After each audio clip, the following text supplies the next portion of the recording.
ಇಲ್ಲ, ಅದು ಜ್ವರ ಬರ್ಸ್ಕೊಂತ ಇದ್ದಿದ್ದು. ನಾಳೆ ಬೆಳಿಗ್ಗೆ ಸ್ಕೂಲಿಗೆ ರಜಾ ಹಾಕಿ ನಾನು ಆ ಫಿಲಿಮ್ ನೋಡ್ಬೇಕಂತೇಳಿ. ಆದರೆ ಯೂಶಲಿ ನಾನು ಸರ್ ಟ್ರಾವೆಲ್ ಮಾಡ್ಬೇಕಾದ್ರೆ almost Darshan sir song, Navagraha songs almost ಎಲ್ಲ ಟೈಮಲ್ಲೂ ಅದು ಪ್ಲೇ ಲಿಸ್ಟಲ್ಲಿ ಇದ್ದೇ ಇರ್ಬೇಕು ನಮಗೆ. ಇನ್ನೂ ಒಂದು ಹೆಜ್ಜೆ ಮುಂದಕ್ಕೆ ಹೋಗಿ ಇನ್ನೂ ನಾವು ಬೇಕಾದ್ರೆ ಓಪನ್ ಅಪ್ ಆಗಿ ಮಾತಾಡ್ಬೋದು ಅಂತಂದರೆ ಏನೇನೆಲ್ಲ ಪ್ಲಸ್ ಆಗ್ತಾ ಇದೆ, ಏನೇನೆಲ್ಲ ಮೈನಸ್ ಆಗ್ತಾ ಇದೆ, ಇಂಡಸ್ಟ್ರಿಯಲ್ಲಿ ಏನು ಪ್ರಾಬ್ಲಮ್ಸ್ ಫೇಸ್ ಮಾಡ್ತಾ ಇದ್ದೀವಿ, ಇಂಡಸ್ಟ್ರಿಗೆ ಯಾಕೆ ಹೊಸಬ್ರು ಸಿನಿಮಾ ಮಾಡೋದಕ್ಕೆ ಎದುರ್ಕೊತಾ ಇದ್ದಾರೆ, ದುಡ್ಡು ಹಾಕಕ್ಕೆ ಯಾಕೆ ಎದುರ್ಕೊತಾ ಇದ್ದಾರೆ, ಸಕ್ಸಸ್ ಅನ್ನೋದ್ರಲ್ಲಿ ಸ್ವಲ್ಪ ಸಕ್ಸಸ್ ರೇಟಲ್ಲಿ ನಮ್ಮ ಇಂಡಸ್ಟ್ರಿ ಸ್ವಲ್ಪ ಕಡಿಮೆನೇ ಇದೆ.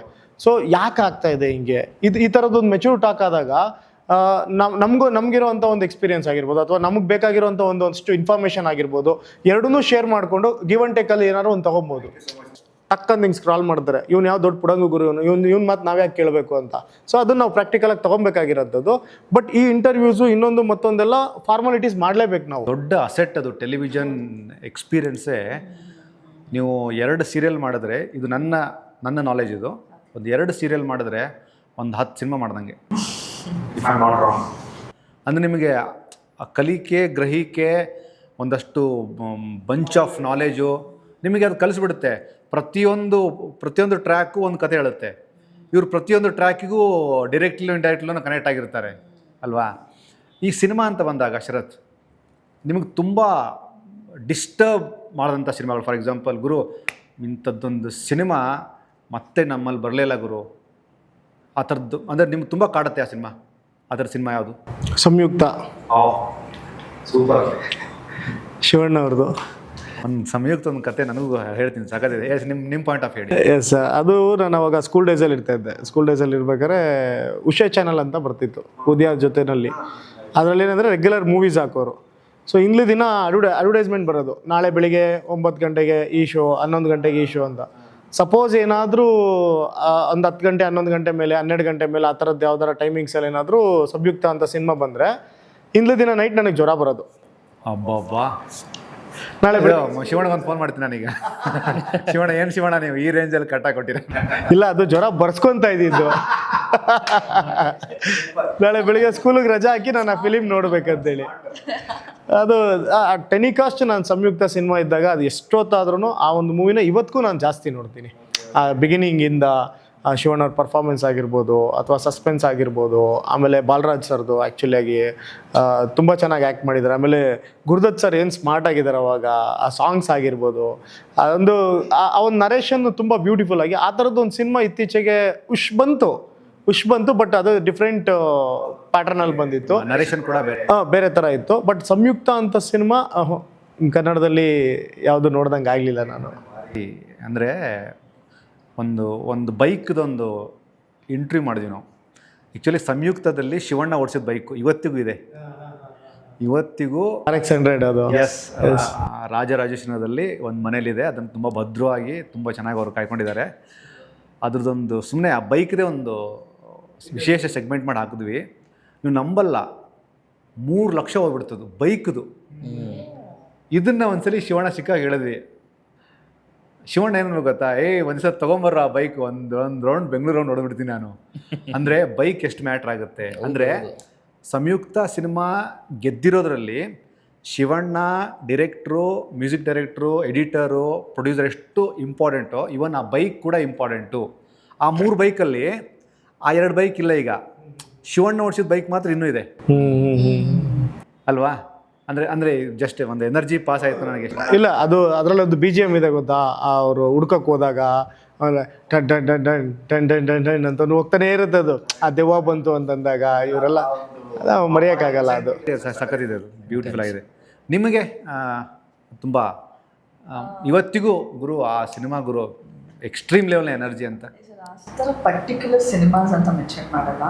ಬಟ್ ನಮ್ಮ ಪುನೀತ್ ರಾಜ್ಕುಮಾರ್ ಸರ್ದಾಗಲಿ, ಆಕಾಶ ಆಗಲಿ, ಮಿಲನ ಆಗಲಿ, ಅಂಥ ಸಿನಿಮಾಗಳು ನನಗೆ ತುಂಬ ಕನೆಕ್ಟ್ ಆಗುತ್ತೆ. ನನಗೆ ಅಂಥ ಸಿನಿಮಾಗಳು ಬರ್ತಾ ಇರಬೇಕು.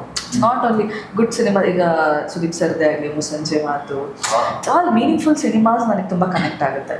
ಈಗ ನೋಡಿ ಸರ್, ಮತ್ತೆ ನಾವು ಅದನ್ನು 10 ಸಲ ನೋಡ್ಬೋದು, 100 ಸಲ, ಅದು ಬೋರ್ ಅನ್ಸೋದೇ ಇಲ್ಲ. ದಟ್ ಈಸ್ ವಾಟ್ ಆ ಸಿನಿಮಾಸ್, ನನಗದು ಮರೆಯೋಕ್ಕಾಗಲ್ಲ ಅನ್ನೋ ಸಿನಿಮಾಸ್. ಹೌದು. ಈಗ ಗೂಗ್ಲಿ, ಎಸ್ ಸರ್ ಗೂಗ್ಲಿನೇ ಆಗಲಿ, ಅದು ನೋಡಿ ಹೆವಿ ರೀ ನೋಡ್ರಿ ಎಲ್ಲ ಮಾಸ್ಟರ್ ಪೀಸ್ಗಳು ಹೇಳಿದ್ರು. ನೋಡಿ ನೀವು ಎಕ್ಸ್ಪ್ರೆಷನ್ ಅಲ್ಲೇ ಗೊತ್ತಾಗ್ತಿದೆ. ಸೊ ನಾವು ಒಂದೇ ಅಂತ ಮೆನ್ಷನ್ ಮಾಡೋದು. So, ಎಲ್ಲರಿಗೂ ಅದೊಂಥರ ಗುಡ್ ಫೀಲ್ ಸಿನಿಮಾ. ಬಟ್ ಆದರೂ 4ರಲ್ಲಿ ಒಂದು ಓಟ್ ಜಾಸ್ತಿ ಬೀಳೋದು ಯಾವುದಕ್ಕೆ? ಪರವಾಗಿಲ್ಲ, ಎಲ್ಲರೂ ನಮ್ಮವ್ರು ಹೇಳಿ. ಅಂದ್ರೆ ಗೂಗ್ಲಿನೂ ನಮ್ದೆ, ಮಿಲನಾನು ನಮ್ದೆ, ಆಕಾಶು ನಮ್ದೆ, ಇನ್ನೊಂದು ಯಾವ್ದಂದ್ರಲ್ಲ, ಇನ್ನೊಂದು ಯಾವ್ದು ಮೇಡಮ್ ಹೇಳಿ ನೀವು? ಗೂಗ್ಲಿ, ಆಕಾಶ್, ಮುಸ್ಸಂಜೆ ಮುಸ್ಸಂಜೆ ಈ 4 ನಮ್ದೆ, ಎಲ್ಲರೂ ನಮ್ಮವ್ರೆ. ಒಂದು ಓಟ್ ಜಾಸ್ತಿ ಯಾವ್ದಕ್ಕೆ ಹಾಕ್ತೀರಾ? ಸರ್ ನಾನು ಫ್ರಾಂಕ್ ಆಗಿ ಹೇಳ್ಬೇಕು ಅಂದ್ರೆ ಫ್ರಾಂಕ್ ಆಗಿ ಹೇಳಬೇಕು ನೀವು. ಮೋಸ ಯಾರಿಗೂ ಇಲ್ಲ ಮೋಸ ಮಾಡಲ್ಲ. ಗೂಗ್ಲಿ ಗೂಗ್ಲಿ ಅಂತ ಬಂದಾಗ Yash sir acting the convey of love. ಅಲ್ಲಲ್ಲ ಅವ್ರು ಕೇಳಿದ್ದೇನಂದ್ರೆ ಇರಿ ಅದು ಒಂದು ಫಿಲಿಮ್ ಅಂತ ಹೇಳ್ಬಿಡ್ಬೇಕಲ್ಲಿ. ಆಯ್ತಾ? ಮುಸ್ಸಂಜೆ ಮಾತು ಅಂದಾಗ songs and that line, Puneeth ಸರ್ದು ಆಕಾಶ್ ಆಗಲಿ ಮತ್ತೆ ಮಿಲನ ಅಂತ ಬಂದಾಗ ಅವರ ಡ್ಯಾನ್ಸ್ ಆಗಲಿ ಅವರ ಪರ್ಫಾರ್ಮೆನ್ಸ್ ಆಗಲಿ, ಒಬ್ರೊಬ್ರು ಒಂದೊಂದು ಕೊಡ್ತಾ ಇದ್ರೆ ನಾವು ಎಲ್ಲಿ ಒಬ್ರು ಅಂತ ಹೇಳೋಣ. ಕಿಲ್ಲಾಡಿ ಆನ್ಸರ್ ಇದು. ಕಿಲ್ಲಾಡಿ ಆನ್ಸರ್ ಇಲ್ಲ sir, it's not Jagat Kiladi answer ಇದು. ಇಲ್ಲ ಸರ್, ಇಲ್ಲಲ್ಲಮ್ಮ, ಯಶ್ ಅವರು ನಾನು ಹೇಳ್ತೀನಿ, ಅವರು ನಮ್ಮವರೇ, ಏನು ಬೇಜಾರಾಗಲ್ಲ ಸರ್, ನೀವು ಬೇಜಾರು ಮಾಡ್ಕೋಬೇಡಿ ಸರ್. ಅಪ್ಪಣ್ಣ ಅಂತರೂ ಫುಲ್ ಖುಷಿ, ಅವರು ಸಪೋರ್ಟ್ ಮಾಡ್ತಾರೆ. ಸುದೀಪ್ ಸರ್ ಪ್ಲೀಸ್ ಹೇಳಮ್ಮ, ಒಂದು ಓಟ್ ಯಾರಿಗೆ ಕೊಡ್ತೀವಿ ಕೊಡಮ್ಮ ನೆಕ್ಸ್ಟ್. ನೀವು ಕೊಡಲೇಬೇಕಮ್ಮ, ಇಲ್ಲಾಂದ್ರೆ ನಾನು ಬಿಡಲ್ಲ. ಸರ್ ಎರಡು ಕಣ್ಣಲ್ಲಿ ಯಾವ್ದಾದ್ರು ಒಂದ್ ಕಣ್ ತೆಗಿಯೋದು. ಬೇಡ್ರೆ ಕಣ್ಣಪ್ಪ ಆಗ್ಬಿಡ್ತಲ್ಲಮ್ಮ ಕತೆ ಇದು. ಬೇಡ್ರೆ ಕಣ್ಣಮ್ಮ. ಇಲ್ಲ ಹೇಳ್ಬೋದು, ಒಂದು ಸಿನಿಮಾ ಹೇಳ್ಬೋದು. ಓವರ್ ಆಲ್ ಎಲ್ಲರದು ನನಗಿಷ್ಟ, ಬಟ್ ಎಸ್ ಸರ್. ಒಂದು ಕಾಫಿ ಹೇಳ್ರ, special coffee. Googly. Because I admire him a lot. ಮೇಲಾಗಿ ಆ ಸಿನಿಮಾ ಬಂದಂಥ ಟೈಮೇ ಸಖತ್ತು. ಪವನ್ ಒಡೆಯರ್ ಅವರ ಅಷ್ಟು ಸಿನಿಮಾಗಳಲ್ಲಿ ಒಂದು ಇವನ್ ರಣವಿಕ್ರಮ ಕೂಡ ಸಖತ್ ಸಿನಿಮಾ. ನಾನು ಬಿಡಲ್ಲ ಅಪ್ಪು ಅಣ್ಣನ. ರಣವಿಕ್ರಮ ಕೂಡ ಆ ಸ್ವಾಗು. ಇದು ಕೋಮಲ್ ಸರ್ ಮಾಡಿದ್ದು ತುಂಬ ಚೆನ್ನಾಗಿತ್ತಲ್ಲ, ತಾರ್ಗೆ ಆಗ್ಬಿಟ್ಟಿದೆ ಸಾಂಗ್ ಅದು. ಅದು ಇವತ್ತಿಗೂ ಟ್ರೆಂಡಿಂಗ್. ಸರ್ ನಿಮ್ಮ ಜರ್ನಿಯಲ್ಲಿ ಅಂದರೆ ಗುರು ಈ ಸಿನಿಮಾದ ಮ್ಯೂಸಿಕ್ಕು ಪರ್ಟಿಕ್ಯುಲರ್ ಸಿನಿಮಾ ಅಂತಿಲ್ಲ, ಎಲ್ಲ ನಮ್ಮ ಇಂಡಸ್ಟ್ರಿಯಲ್ಲಿ ಯಾರ್ಯಾರು ಮ್ಯೂಸಿಕ್ ಮಾಡೋರು ಇವತ್ತರೆಗೂ ಎಲ್ಲ ನಾನು ಜಾಸ್ತಿ ಸರ್ ಅದೇ ಪಾಯಿಂಟ್ ನಾನು ಜಾಸ್ತಿ ಕೇಳೋ ಅಂಥದ್ದು ಅಥವಾ ನಾನು ಬ್ಯಾಕ್ಗ್ರೌಂಡ್ ಸ್ಕೋರು ಏನೇ ಮಾಡಿದ್ರು ಹರಿಕೃಷ್ಣ ಸರ್ದು ನಾನು ಫಾಲೋ ಮಾಡೋದೇ ಅವ್ರದ್ದು. ಆ್ಯಕ್ಚುಲಿ ಏನಕ್ಕೆ ಅಂತಂದರೆ ಹಂಸಲೇಖ ಸರ್ಲ್ಲ ಲೆಜೆಂಡ್, ಅವ್ರ ಬಗ್ಗೆ ಮಾತಾಡೋಷ್ಟು ದೊಡ್ಡವರಲ್ಲ. ನಮ್ಮ ಏರಿಯಾದಲ್ಲಿ ಈಗಿನ ನಾವು ಕೇಳ್ಕೊಂಡು ಬಂದಿರೋದು ಬಂದು ಹರಿಕೃಷ್ಣ ಸರ್ದು ಬ್ಯಾಕ್ಗ್ರೌಂಡ್ ಸ್ಕೋರು ಜೊತೆಗೆ ಸಾಂಗ್ಸು. ಯಾಕೆಂದರೆ ಅವ್ರ ಟ್ಯೂನ್ ಬಂದು ಹೆಂಗೆ ಅಂದರೆ ನಿಮ್ಗೆ ಒಂದ್ಸಲ ಕೇಳಿದ್ರು ನಿಮಗೆ ಹೋಗ್ತಾ ಒಂದ್ಸಲ ಎಲ್ಲೋ ಪಾಸಿಂಗ್ಲಿ ಕೇಳ್ಕೊಂಡ್ರು ನಿಮ್ಗೆ ತಲೆಯಲ್ಲಿ ರಿಜಿಸ್ಟರ್ ಆಗಿರುತ್ತೆ.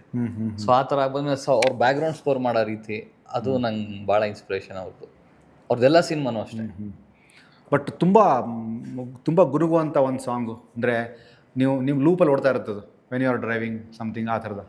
ಆ್ಯಕ್ಚುಲಿ ಸದ್ಯಕ್ಕೆ ನಿನ್ನೆ ಮೈಕಲ್ ಜಾಕ್ಸನ್ ನೋಡ್ತಾ ಇತ್ತು. ಹೌದಾ? ಬೆಲ್ಲಿ ಜಿ ನೋಡ್ತಾ ಇತ್ತು ಕಾರಲ್ಲಿ. ಓಕೆ. ಆದರೆ ಯೂಶಲಿ ನಾನು ಸರ್ ಟ್ರಾವೆಲ್ ಮಾಡ್ಬೇಕಾದ್ರೆ almost Darshan sir song, Navagraha songs almost ಎಲ್ಲ ಟೈಮಲ್ಲೂ ಅದು ಪ್ಲೇ ಲಿಸ್ಟಲ್ಲಿ ಇದ್ದೇ ಇರ್ಬೇಕು ನಮಗೆ. ಇಲ್ಲ, ಈ ಚರ್ಚೆಯಲ್ಲಿ ಎಲ್ಲ ಹೀರೋಗಳ ಎಲ್ಲರ ವಿಷಯಗಳು ಚರ್ಚೆ ಆಗ್ತಿರೋ ಉದ್ದೇಶ ನಾವೆಲ್ಲ ಸಿನಿಮಾದವ್ರಲ್ವ. ನಮಗೆ ಓಕೆ ಗುರು, ಈ ಇಂಟರ್ವ್ಯೂ ದೊಡ್ಡ ಮನಸ್ಸ ಇಂಟರ್ವ್ಯೂ, ಎಸ್ ಸ್ವಾರ್ಥ ಇದೆ ನನಗೆ ಸ್ವಾರ್ಥ ಇದೆ, ನನ್ನ ಸಿನಿಮಾ ಜಾಸ್ತಿ ಮಾಡಿದ್ರು. ಬಟ್ ನನ್ನ ಜೊತೆಗೆ ನನ್ನ ಹಿಂದಿನ ಒಂದಷ್ಟು ಜನ ಮಾಡಿದಂಥ ಕೆಲಸನ ನಾವು ಸೆಲೆಬ್ರೇಟ್ ಮಾಡದೆ ಹೋದರೆ ನಿಮ್ಮ ನೆಕ್ಸ್ಟ್ ಜನ್ರೇಷನ್ ದೊಡ್ಡ ಮನಸ್ಸ ಬಗ್ಗೆ ಮಾತಾಡಲ್ಲ. ಇದು ನನ್ನ ಓಪನ್. ಇಲ್ಲ ಆನೆಸ್ಟಾಗಿ ಹೇಳ್ತಾ ಇದ್ದೀನಿ, ಈ ಥರದ್ದು ಒಂದು ಚರ್ಚೆ ಆಗಬೇಕು. ಇನ್ನೂ ಒಂದು ಹೆಜ್ಜೆ ಮುಂದಕ್ಕೆ ಹೋಗಿ ಇನ್ನೂ ನಾವು ಬೇಕಾದ್ರೆ ಓಪನ್ ಅಪ್ ಆಗಿ ಮಾತಾಡ್ಬೋದು ಅಂತಂದರೆ ಏನೇನೆಲ್ಲ ಪ್ಲಸ್ ಆಗ್ತಾ ಇದೆ, ಏನೇನೆಲ್ಲ ಮೈನಸ್ ಆಗ್ತಾ ಇದೆ, ಇಂಡಸ್ಟ್ರಿಯಲ್ಲಿ ಏನು ಪ್ರಾಬ್ಲಮ್ಸ್ ಫೇಸ್ ಮಾಡ್ತಾ ಇದ್ದೀವಿ, ಇಂಡಸ್ಟ್ರಿಗೆ ಯಾಕೆ ಹೊಸಬ್ರು ಸಿನಿಮಾ ಮಾಡೋದಕ್ಕೆ ಎದುರ್ಕೊತಾ ಇದ್ದಾರೆ, ದುಡ್ಡು ಹಾಕೋಕ್ಕೆ ಯಾಕೆ ಎದುರ್ಕೊತಾ ಇದ್ದಾರೆ, ಎಲ್ಲಿ ತಪ್ಪಾಗ್ತಾ ಇದೆ, ಡೈರೆಕ್ಷನಲ್ಲಿ ತಪ್ಪಾಗ್ತಾ ಇದೆಯಾ, ಪ್ರೊಡಕ್ಷನಲ್ಲಿ ತಪ್ಪಾಗ್ತಾ ಇದೆಯಾ, ಇಲ್ಲ ಒಳ್ಳೆ ಕತೆ ಒಳ್ಳೆ ಡೈರೆಕ್ಟ್ರಿಗೆ ಸರಿಯಾದಂಥ ಪ್ರೊಡ್ಯೂಸರ್ ಸಿಗ್ತಾ ಇಲ್ವಾ, ಇಲ್ಲ ಪ್ರೊಡ್ಯೂಸರ್ ರಾಂಗ್ ಕರೆಕ್ಟಾಗಿದ್ದವ್ರಿಗೆ ಡೈರೆಕ್ಟ್ರು ಕರೆಕ್ಟಾಗಿರೋರು ಸಿಗ್ತಾ ಇಲ್ವಾ, ಇದೇನು ಈ ಥರ ಯಾಕೆ ಹಿಂಗೆ ಪ್ರಾಬ್ಲಮ್ ಆಗ್ತಾಯಿದೆ ಈಗ ಫೇಸ್ ಮಾಡ್ತಾ ಇದ್ದೀವಿ ನಾವು. ಇಂಡಸ್ಟ್ರಿ ಇವತ್ತು ಸಕ್ಸಸ್ ಅನ್ನೋದ್ರಲ್ಲಿ ಸ್ವಲ್ಪ ಸಕ್ಸಸ್ ರೇಟಲ್ಲಿ ನಮ್ಮ ಇಂಡಸ್ಟ್ರಿ ಸ್ವಲ್ಪ ಕಡಿಮೆನೇ ಇದೆ. ಸೊ ಯಾಕೆ ಆಗ್ತಾ ಇದೆ ಹಿಂಗೆ, ಈ ಥರದ್ದೊಂದು ಮೆಚೂರ್ ಟಾಕ್ ಆದಾಗ ನಮಗಿರೋಂಥ ಒಂದು ಎಕ್ಸ್ಪೀರಿಯನ್ಸ್ ಆಗಿರ್ಬೋದು ಅಥವಾ ನಮಗೆ ಬೇಕಾಗಿರೋಂಥ ಒಂದಷ್ಟು ಇನ್ಫಾರ್ಮೇಷನ್ ಆಗಿರ್ಬೋದು ಎರಡನ್ನೂ ಶೇರ್ ಮಾಡಿಕೊಂಡು ಗಿವ್ ಆ್ಯಂಡ್ ಟೇಕಲ್ಲಿ ಏನಾದ್ರು ಒಂದು ತೊಗೊಬೋದು. ನೀವು ಅದನ್ನು ನನ್ನ ಮಾತನ್ನು ನೀವು ರಿಸೀವ್ ಮಾಡ್ತೀರಲ್ಲ, ನಂಗೆ ಅದು happy, I am very happy. ಇಲ್ಲ ಈಗ ಡೆಫಿನೆಟ್ಲಿ ಟ್ರೂ, ಅದು ಡೆಫಿನೆಟ್ಲಿ ಟ್ರೂ. ಈಗ ಆಕ್ಚುಲಿ ಅದು ಅಲ್ವಾ? ಆಮೇಲೆ ಏನಾಗುತ್ತೆ, ನಾವು ಸಿನಿಮಾ ಬಗ್ಗೆ ಮಾತಾಡಬೇಕು, ಹೌದು ಸತ್ಯ, ಸಿನಿಮಾ ಬಗ್ಗೆ ಮಾತಾಡ್ತೀವಿ. ಇಲ್ಲಿ ನಾವು ಕೂತ್ಕೊಂಡು ಪ್ರಾಕ್ಟಿಕಲ್ ಆಗಿ ಹೇಳ್ಬೇಕಂದ್ರೆ, ಈಗ ನಾವು ಇಲ್ಲಿ ಕೂತ್ಕೊಂಡು ನಾನು ಮಾತಾಡ್ತಾ ಇದ್ದೀನಿ ಅಂದಿದ ತಕ್ಷಣ ಎಷ್ಟೋ ಜನ ತಲೆಯಲ್ಲಿ ಓಡ್ತಾ ಇರುತ್ತೆ, ಟಕ್ಕಂತ ಹಿಂಗೆ ಸ್ಕ್ರಾಲ್ ಮಾಡ್ತಾರೆ, ಇವ್ನು ಯಾವ ದೊಡ್ಡ ಪುಡಂಗು ಗುರು, ಇವ್ನು ಮಾತು ನಾವು ಯಾಕೆ ಕೇಳಬೇಕು ಅಂತ. ಸೊ ಅದನ್ನು ನಾವು ಪ್ರಾಕ್ಟಿಕಲಾಗಿ ತೊಗೊಬೇಕಾಗಿರೋಂಥದ್ದು. ಬಟ್ ಈ ಇಂಟರ್ವ್ಯೂಸು ಇನ್ನೊಂದು ಮತ್ತೊಂದೆಲ್ಲ ಫಾರ್ಮಾಲಿಟೀಸ್ ಮಾಡಲೇಬೇಕು. ನಮ್ಮ ಸಿನಿಮಾ ಹೇಗಿದೆ ಏನು ಅಂತ ಏಕೆಂದರೆ ಇದಕ್ಕೆ ಆದಂಥ ಕೆಲವು ಆಡಿಯನ್ಸ್ ಇರ್ತಾರೆ. ಸೊ ಅದನ್ನು ನಾವು ಕನೆಕ್ಟ್ ಮಾಡೋದಕ್ಕೆ ಅಂತ. ಇನ್ನು ಕೆಲವು ಆಡಿಯನ್ಸ್ಗೆ ಪೇಪರ್ ಮುಖಾಂತರ ಹೋಗೋ, ಪಾಂಪ್ಲೆಟ್ ಮುಖಾಂತರ ಹೋಗೋ, ಇಲ್ಲ ಬಾಯಲ್ಲಿ ಹೋಗಿ ಅಣ್ಣ ನನ್ನ ಸಿನಿಮಾ ನೋಡೋಣ ಅಂತ ಕೇಳ್ಕೊಬೇಕು. ಈ ಥರದ್ದು ಎಲ್ಲ ವೇನಲ್ಲೂ ನಾವು ಹೋಗಲೇಬೇಕು. ಅದು ಬಿಟ್ಟು ನಮ್ಮ ಸಿನಿಮಾ ಅನ್ನೋದನ್ನ ಬಿಟ್ಟು ನಾವು ಮಾತಾಡೋದಾದರೆ ಹೊಸಬ್ರಿಗೆ ಏನು ಪ್ರಾಬ್ಲಮ್ ಆಗ್ತಾಯಿದೆ, ಯಾರಿಂದ ಪ್ರಾಬ್ಲಮ್ ಆಗ್ತಾಯಿದೆ, ಏನೆಲ್ಲ ಫೇಸ್ ಮಾಡ್ತಾ ಇದ್ದಾರೆ, ಯಾಕೆ ಹೊಸಬ್ರು ಬರ್ತಾ ಇಲ್ಲ, ಬಂದವ್ರು ಯಾಕೆ ಸರ್ವೈವ್ ಆಗ್ತಾ ಇಲ್ಲ, ಸೊ ಎಲ್ಲಿ ಎಡುತ್ತಾ ಇದ್ದೀವಿ ನಾವು ಜನಗಳನ್ನ ಥಿಯೇಟ್ರಿಗೆ ಕರ್ಕೊಂಬರೋದ್ರಲ್ಲಿ. ಇವತ್ತು ದೊಡ್ಡ ಟಾಸ್ಕ್ ಆಗಿಬಿಟ್ಟಿದೆ. ಜನಗಳನ್ನ ನಾವು ಥಿಯೇಟ್ರಿಗೆ ಕರ್ಕೊಂಬಂದು ನಮ್ಮ ಸಿನಿಮಾ ಎಷ್ಟೇ ಚೆನ್ನಾಗಿ ಮಾಡಿ, ನೀವು ಮೇಕಿಂಗ್ ಮಾಡಿ, ಒಳ್ಳೆ ಸಾಂಗ್ಸ್ ಕೊಡಿ, ಒಳ್ಳೆ ಫೈಟ್ ಮಾಡಿ, ಹೀರೋ ನೋಡೋಕೆ ಚೆನ್ನಾಗಿರಲಿ, ಹೀರೋಯಿನ್ ನೋಡೋಕೆ ಚೆನ್ನಾಗಿರಲಿ, ಕಥೆ ಇರಲಿ, ಎಲ್ಲ ಇದ್ರೂ ಥಿಯೇಟ್ರ್ನಲ್ಲಿ ಉಳಿಸ್ಕೊಳ್ಳೋದಕ್ಕಾಗ್ತಾ ಇಲ್ಲ. ಉಳಿಸ್ಕೊಳ್ಳೋಕ್ಕಾಗ್ತಾ ಇಲ್ಲ. ಅಣ್ಣ ಎಲ್ಲ ಬಂತಾ ಹೋಯ್ತಾ, ನಾವು ರೀಚ್ ಮಾಡೋಕ್ಕಾಗ್ತಾ ಇಲ್ವಾ ಏನು ಅಂತ ಇದ್ರ ಬಗ್ಗೆ ಚರ್ಚೆ ಆದರೆ ತುಂಬ ಹೆಲ್ಪ್ ಆಗುತ್ತೆ, ನಮಗೆ ತುಂಬ ಹೆಲ್ಪ್ ಆಗುತ್ತೆ.